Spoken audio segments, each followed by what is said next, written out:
As expected, Rahul and Priyanka Gandhi Vadra was stopped at the border when they decided to go to Sambhal. The entire point which they wanted to raise was that the state administration and the local administration in fact was lopsided, and they were the ones who were doing nothing much to ensure the safety of the minority community. As we all know that there was tension and violence broke out in the Sambhal area, especially after the survey was ordered by the court. And after that, there was mayhem, there was violence on the streets, and political parties like the SP and the Congress jumped in to say and accused the Yogi government of deliberately stoking fires so as to hurt only one particular community.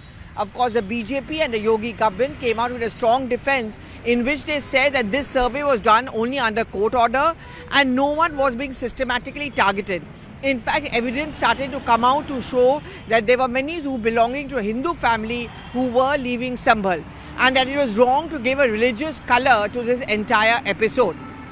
Inside the parliament, we saw this issue being raised largely by the Samajwadi Party, but not so much by the Congress, though there were sporadic voices which came in. Rahul Gandhi's intention of going to Sambhal was actually twofold.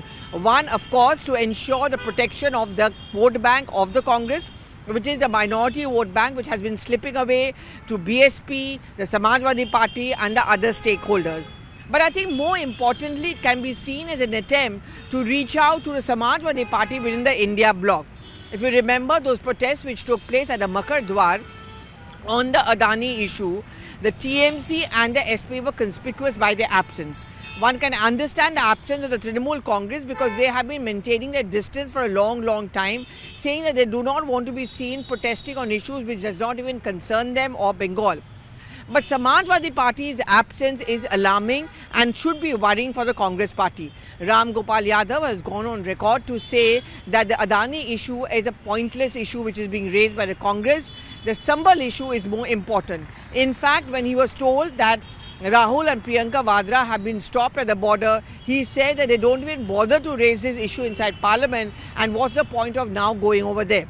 Of course, as a political point, the Congress has already begun to make the larger contention that the BJP is scared of Rahul Gandhi. And that's the reason why, despite the fact that the situation has been normal in Sambhal, their entire delegation has been stopped.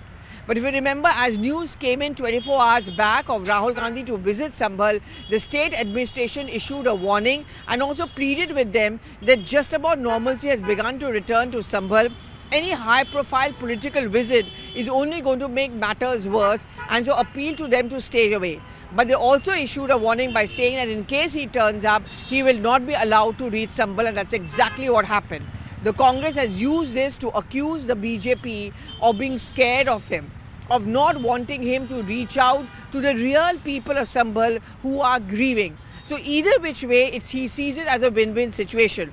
If he had been allowed, of course he would have made a political point that this government only cares about a particular section. And now that he's been stopped, equally the Congress leaders are on an overdrive to accuse the BJP repeatedly. But in the midst of all this, one of the key allies of Uttar Pradesh, which is Samajwadi Party, doesn't seem impressed by Rahul Gandhi's visit or attempted visit to Sambhal. Will it have an impact inside Parliament? Because Rahul Gandhi comes back to Parliament and they've been asking for a discussion on the Sambhal issue. If that discussion takes place, how much can the SP and the Congress party be seen on the same side, and how much of it will have an impact on the BJP's narrative inside the Parliament?